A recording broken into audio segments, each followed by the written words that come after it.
You've noted that human relationships are important to Louisa May Alcott when we encounter setbacks and failures. Moreover, the theological virtues are important to Louisa May Alcott. The theological virtues are habits infused in me, empowering me to form relationships with God. Theological virtues are discussed in both of our documents, Transcendental Wild Oats and Hospital Sketches. Louisa May Alcott refers to hope and to faith. Those for her are the important theological virtues. Let's talk about hope and faith in Louisa May Alcott. Hope is very evident in Transcendental Wild Oats because she refers to her mother as Sister Hope. Unlike the men who want to, by human effort, change the world, Sister Hope is willing to wait and do the small duties of the farm. And at the close of the story, Sister Hope is willing to wait patiently as her husband converts to giving up his dream of a cooperative farm. Hope is also expressed by Louisa May's mother. In chapter 1, Louisa May has decided to leave. She's going to be near the fighting in Fredericksburg, and Louisa May's mother says, the Lord will take care of you, you may go. So Louisa May's mother expresses the habit of hope, which is the habit that God will assist me or us in adversity and ultimately for the attainment of perfect happiness. Louisa May herself expresses hope in her narrative. In particular, she witnesses the death, her first death. A patient dies very quietly and nobody has noticed it, and she laments the sort of indignity to human life that a person in the hospital died without any attention. But then she also expresses hope that her patients who die will be rewarded in heaven. And we know from St. Thomas Aquinas that means perfect happiness. Faith is also advocated by Louisa May Alcott. First, faith or articles of faith are invoked, like Henry Thoreau, throughout the entire narrative. And like Henry Thoreau, and perhaps many 19th century writers, Louisa May often paraphrases articles of faith.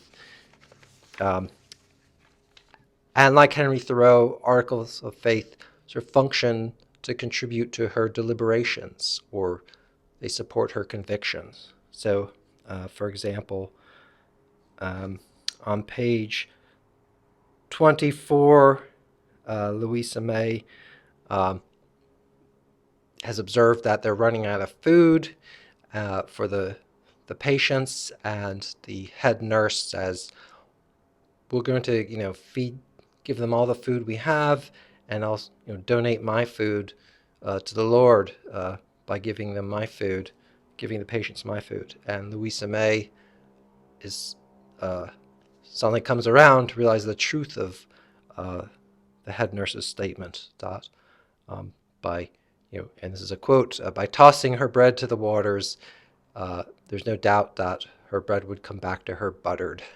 In other words, when we practice self-denial, says Louisa May Alcott, there'll be some divine reward or assistance in the future. So for Louisa May Alcott, having faith, she's sort of strengthened. She's strengthened in her convictions and in her decision making. Louisa May advocates for faith at the very end of chapter 5. She states there that the hospital setting served as an external inducement to forming faith. This is a quote from chapter 5. The humblest of pupils there, in proportion to his faithfulness, learns a deeper faith in God and in himself.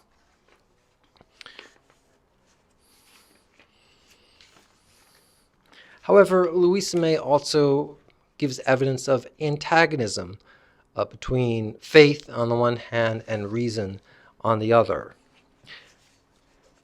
I don't think we can't conclude that Louisa May is an antagonist of reason and faith. However, she gives it a good example of an antagonism between reason and faith. And this is best expressed on page 62, which is the first few pages of chapter 6. I'll just first read the quote from Louisa May. She's been discussing the lack of church services and the chaplain who's assigned to the Army hospital.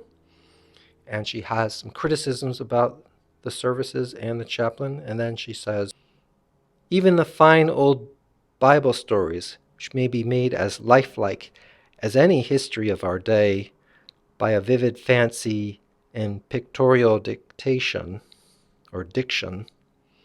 were robbed of all their charms by dry explanations and literal applications, instead of being useful and pleasant lessons to those men.